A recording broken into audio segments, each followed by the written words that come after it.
నేను మా మిత్రుడు రాము, మీకు కనపడలే ఇప్పుడు వస్తుందా? ఓకే. మేము ఇద్దరం కలిసి తిరుపతికి వెళ్ళి తిరుపతి నుంచి పాకాల వెళ్తున్నామా, కాణిపాకం రోడ్లో. కాణిపాకం రోడ్లో వెళ్తుంటే అంతకుముందే వర్షం పడినట్టుంది, కొంచెం నిలుగుండే రోడ్ల మీద.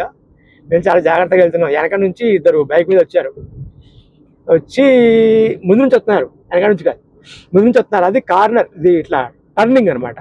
టర్నింగ్ పాయింట్లో వాడు చాలా స్పీడ్గా వస్తున్నాడు, మేము చాలా మెల్లగానే వెళ్తున్నాం. ఎందుకంటే వర్షం పడి ఉన్నది, రోడ్డు కూడా సింగిల్ రోడ్డు, ప్లస్ నీళ్లు ఉన్నాయి, కొంచెం గుంటలు ఉన్నాయి. సో అలా ఉన్న టైంలో మనం ఎంత స్పీడ్గా వెళ్ళడానికి లేదు కాబట్టి మెల్లగానే వెళ్తున్నాం. ఎదురు నుంచి వాడు చాలా స్పీడ్గా వస్తున్నాడు. ఆ టర్నింగ్ పాయింట్ అది చూడంగానే మాకు కారును చూశాడు, ఇద్దరు ఉన్నారు దాని మీద.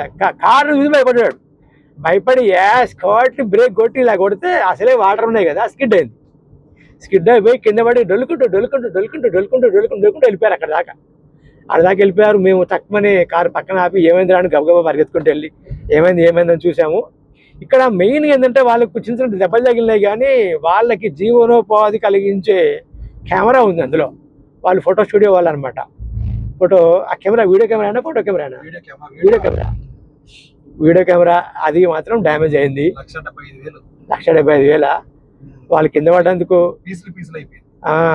పడ్డందుకు లేచినందుకు ఏం ప్రాబ్లం కాలేదు, కానీ వాళ్ళకి అన్నారా మనని చూసుకోరావాలి కదల్లా, అలా ఎలా వచ్చేస్తారు మీరు? వాడికి మనకు దరిదాపు లేదంటే ఒక 20 ఫీట్ల గ్యాప్ ఉంది.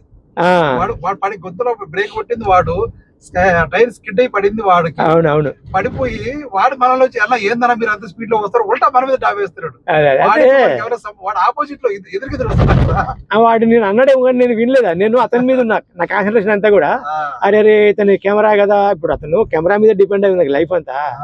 అరే కెమెరా పడిపోయింది కదా, ఇది ముక్కలైంది కదా, అరే ఆ సింపతిలో నేను అంతనే ముచ్చట పెట్టుకుంటా ఉన్నా. నిన్ను ఇంకోటి వచ్చింది అన్నాడేమో, నేను అంత అబ్జర్వ్ చేయలేదు దాన్ని, అందుకే నాకు అది గుర్తులేదు. అది మనం కూడా మరి తర్వాత ఏం మాట్లాడుకున్నాం తెలుసా? వాడు వచ్చాడు, కింద పడ్డాడు, మళ్ళీ ఊళ్ళలో మన అన్నాడు అని చెప్పి అనుకోలేదు. అరే ఆయన కెమెరా పోయింది, కెమెరా పగిలిపోయింది. అదే డిపార్ట్మెంట్ లో ఉంటున్నాం కాబట్టి అదే కెమెరా పగిలిపోయింది. అదే మనం ఉన్న డిపార్ట్మెంట్ కరెక్టింగ్ డిపార్ట్మెంట్, అది చాలా వాల్యుబుల్ మనకు, అది వాల్యుబుల్ వస్తువు. అతనికి మంచి లైఫ్ ను ఇచ్చేది అది. ఇప్పుడు అది పగిలిపోతుంది, ఆర్డర్స్ మొత్తం ఆగిపోతాయి కదా, ఇట్లా మాట్లాడుకున్నాం మేము. నాకు అందుకే అది గుర్తుంది. అతను ఉల్టా మాట్లాడాడు మళ్ళీ అన్నాడు అని చెప్పి నాకు అంత గుర్తులేదు. సో ఇది బాస్, ఇలా ఉంటాయి ఎక్స్పీరియన్స్లు.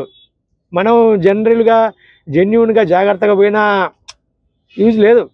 నాకు ఇలాంటి ఎక్స్పీరియన్స్లు ఇంకా చాలా ఉన్నాయి, ఇంకా చెప్తా. ఇలాంటి ఎక్స్పీరియన్స్లు చాలా ఉన్నాయి, అసలు మామూలుగా లేవు ఎక్స్పీరియన్స్లు. ఎప్పుడు కూడా మేము అనుకోవడం ఊరుకోవడమే, కానీ ఇప్పుడు నాకు కెమెరా దొరికింది, చూడడానికి మీరు దొరికారు నాకు. మీరు చూడడం వల్ల నేను చెప్తున్నా. మీరు చూసి లైక్ కొడతారు కదా, ఇప్పుడు కొట్టండి, లైక్ భయ్యా కొట్టండి, భయ్యా లైక్ కొట్టండి. సబ్స్క్రైబ్ చేయలేదా? చేయండి. అది మీరు సబ్స్క్రైబ్ చేసి లైక్లు కొట్టండి. ఇవన్నీ చాలా ఎక్స్పీరియన్స్లు ఉన్నాయి. ఇంకొక ఎక్స్పీరియన్స్ ఉంది, ఇంకొక వీడియో చెప్తా. అన్ని ఒకసారి చెప్తే మళ్ళీ పెద్ద వీడియో అయిపోద్దని అవుతున్నా. ఓకే, మీకేమైనా ఎక్స్పీరియన్స్ ఉంటే షేర్ చేయండి కంపల్సరీగా. Thank you.